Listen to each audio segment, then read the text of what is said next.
Di Eva yang sunyi dan sepi, ada 3 anak yang belum mengerjakan tugas pajak. Jadi ini video tugasnya. Selamat menonton. Halo, perkenalkan nama saya Syifa Alfira dengan NIM 2408010136. Perkenalkan saya Dania Damayanti Astoto dengan NIM 24080104440. Perkenalkan nama saya Alifah Farawati dengan NIM akhir 910. Perasaan baru kemarin dapat duit, kok udah hilang semua? Kemana sih? Pernah gak sih kalian sadar kalau dalam kehidupan sehari-hari sebenarnya kita tuh sering banget loh bersinggungan dengan pajak? Emang iya? Iya dong, yuk lihat sehari kehidupan kamu.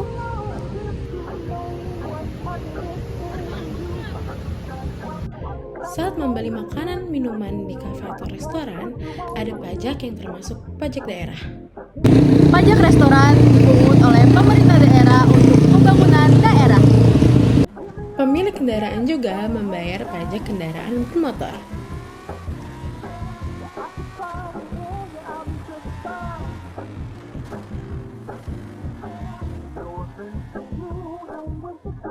Itu termasuk pajak daerah.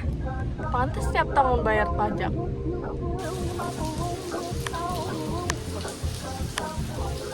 Pengen beli laptop deh.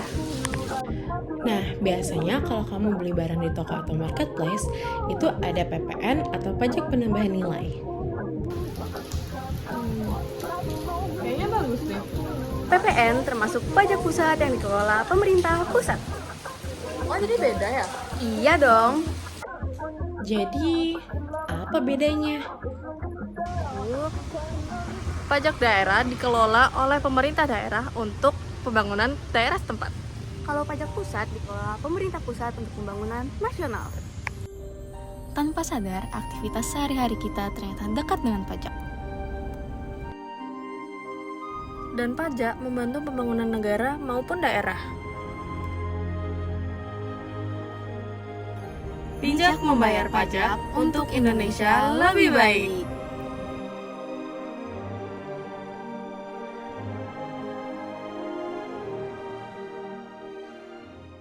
Teman-teman, tadi kita sudah menyimak video terkait dengan pajak di kehidupan sehari-hari. Sekarang, yuk kita simak penjelasan terkait dengan pajak pusat dan juga pajak daerah. Kita masuk ke dasar hukum pajak pusat dan daerah. Nah, Undang-Undang Perpajakan Nasional itu misalnya ada UU, KUP, UU PPH, dan UU PPN. Nah, pajak daerah diatur dalam UU nomor 1 tahun 2022, yaitu tentang hubungan keuangan antara pemerintah pusat dan pemerintah daerah atau UU HKPD. Oke teman-teman, jadi salah satu jenis pajak Indonesia yaitu pajak pusat. Pajak pusat adalah pajak yang kewenangan pengutannya berada pada pemerintah pusat berdasarkan peraturan perundang-undangan. Pajak ini dipungut oleh pemerintah pusat melalui Direktorat Jenderal Pajak dan hasil penerimaannya digunakan untuk membiayai penyelenggaraan pemerintahan serta pembangunan nasional melalui APBN. Nah, artinya nih teman-teman, dana yang berasal dari pajak pusat itu akan digunakan untuk berbagai kebutuhan negara seperti contohnya itu adalah pembangunan infrastruktur, pendidikan, kesehatan, keamanan, hingga pelayanan publik lainnya. Oke teman-teman, jadi sekarang kita masuk ke jenis pajak pusat. Yang pertama itu adalah PPH, pajak yang dikenakan atas penghasilan yang diterima atau diperoleh oleh pribadi, perusahaan, atau badan hukum lainnya dalam satu tahun pajak. Nah, yang dimaksud dengan penghasilan di sini itu adalah setiap tambahan kemampuan ekonomi teman-teman yang diterima seseorang atau badan. Misalnya itu adalah gaji, upah, honorarium, keuntungan usaha, maupun pendapatan lainnya. Nah, artinya teman-teman, ketika seseorang bekerja dan memperoleh gaji atau ketika sebuah perusahaan itu mendapatkan keuntungan dari usahanya, maka atas penghasilan tersebut akan dikenakan yang namanya pajak penghasilan sesuai dengan ketentuan peraturan perundang-undangan yang berlaku. Yang kedua itu adalah PPN, pajak yang dikenakan atas konsumsi barang dan atau jasa di dalam daerah pabean. Nah, saat ini penerapan PPN di Indonesia itu adalah sebesar 12%. Jadi kalau teman-teman yang dari swalayan di bagian struk itu biasanya ada PPN. Bisa dilihat teman-teman di bagian contohnya. Lalu yang ketiga itu adalah PPNBM. Jadi PPNBM ini adalah pajak yang dikenakan atas penjualan barang tergolong mewah. Nah, untuk mengendalikan konsumsi dari peredaran peredaran barang-barang mewah tersebut, teman-teman. Nah, kriteria barang ini itu adalah barang yang bukan kebutuhan pokok dan dikonsumsi oleh masyarakat tertentu saja. Oke teman-teman, selanjutnya yang keempat itu adalah bea materai. Nah, di sini teman-teman bisa baca bahwasanya bea materai itu adalah pajak yang dikenakan atas dokumen tertentu yang memiliki nilai hukum dan juga ekonomi. Nah, pajak ini dikenakan pada berbagai dokumen seperti perjanjian, akta, surat berharga, dan juga lain sebagainya sesuai dengan ketentuan peraturan perundang-undangan. Nah, umumnya ini itu sebesar 10.000 teman-teman. Lalu yang kedua itu adalah PBB. Di sini teman-teman bisa melihat contohnya, PBB itu adalah pajak yang dikenakan atas kepemilikan atau pemanfaatan bumi dan atau bangunan pada sektor perkebunan, kehutanan, pertambangan, dan lain-lain. Nah, di sini teman-teman bisa melihat contoh terkait dengan PBB. Dan yang terakhir teman-teman, yang keenam itu adalah terkait dengan cukai. Nah, jadi apa itu cukai?